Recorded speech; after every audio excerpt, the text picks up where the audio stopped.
கார்த்திகை மாதத்துல வரக்கூடிய திங்கட்கிழமைகள்ல விரதம் இருக்கிறது ரொம்பவுமே சிறப்பு. அதை சோமவார விரதம் அப்படின்னு சொல்லுவாங்க. நிறைய சிவன் கோவில்கள்ல சிவபெருமானுக்கு சங்காபிஷேகம் பண்ணுவாங்க.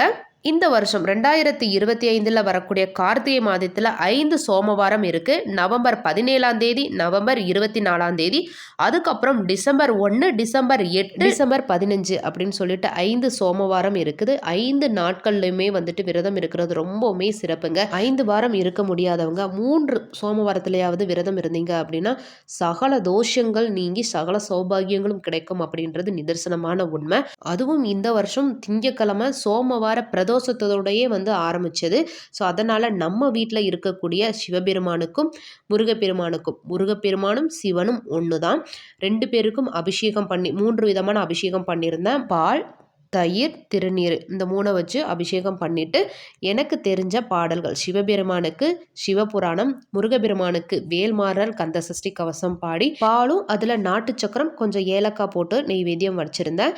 அதுக்கப்புறம் வில்வ இலைகளை வச்சு முருகபெருமானுக்கும் சிவபெருமானுக்கும் போற்றி பாடி நெய்வேத்தியம் சமர்ப்பணம் பண்ணி மங்களாரத்தி காமிச்சு இந்த முதல் நாள் சோமவார விரதம் நல்லபடியாக மங்களகரமாக மன திருப்தியாக நிறைவடைஞ்சது. அடுத்து வரக்கூடிய 4 சோமவாரத்திலும் எந்த ஒரு தடங்களும் இல்லாமல் கார்த்திகை சோமவார விரதம் இருக்கணும் அப்படின்னு நினச்சிக்கிட்டு இருக்கேன். நீங்களும் இன்னைக்கு சோமவார விரதமும் சோமவார பிரதோஷ விரதமும் இருந்தீங்களா அப்படின்றத மறக்காமல் கமெண்ட் பண்ணுங்கள். இல்லை இந்த வாரத்தை மிஸ் பண்ணிட்டீங்க அப்படின்னா கவலையே படாதீங்க. இன்னும் 4 வாரம் நம்மளுக்கு இருக்குது. சரிங்களா?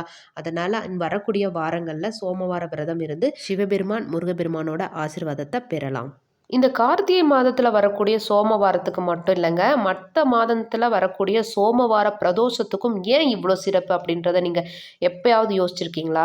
ஏன் அப்படின்னா திங்கக்கிழமை அப்படின்றது சந்திரனுக்கு உகந்த நாள். சரிங்களா?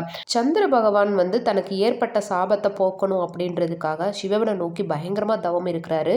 அப்போ அவரோட தவத்தை மெச்சின சிவபெருமான் அவருக்கு சாப விமோச்சனம் கொடுத்து முழு பொலிவம் 16 கலைகளோட பிரகாசமாக இருக்கணும் அப்படின்னு சொல்லிட்டு சாபத்தை போக்கி அவருக்கு வரத்தை கொடுக்குறாரு.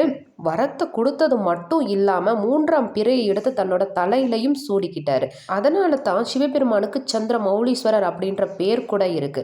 இதுல இருந்து என்ன தெரியுது அப்படின்னா நம்ம அறிந்தும் அறியாமலும் தெரிந்தும் தெரியாமலும் ஏதாவது தவறுகள் செய்திருந்தாலும் அதை நம்ம உணர்ந்து நம்ம செய்த தவறுகளை உணர்ந்து இறைவன் திருப்பாதத்துல போய் நம்ம சரணடைஞ்சிட்டோம் அப்படின்னா இறைவன் கண்டிப்பா நம்மளோட பிறவி பிணியை போக்கி சகல சௌபாகியத்தையும் கொடுப்பாரு. முக்தியை நோக்கி பயணிக்கக்கூடிய வழியையும் காட்டுவார் அப்படின்றது நிதர்சனமான உண்மை. இந்த வீடியோ பிடிச்சிருந்தது அப்படின்னா இந்த வீடியோக்கு ஒரு லைக் கொடுத்துட்டு ஓம் சரவணபவ ஓம் நமக் சிவாயன்னு கமெண்ட் பண்ணுங்க. நல்லதே நடக்கும்.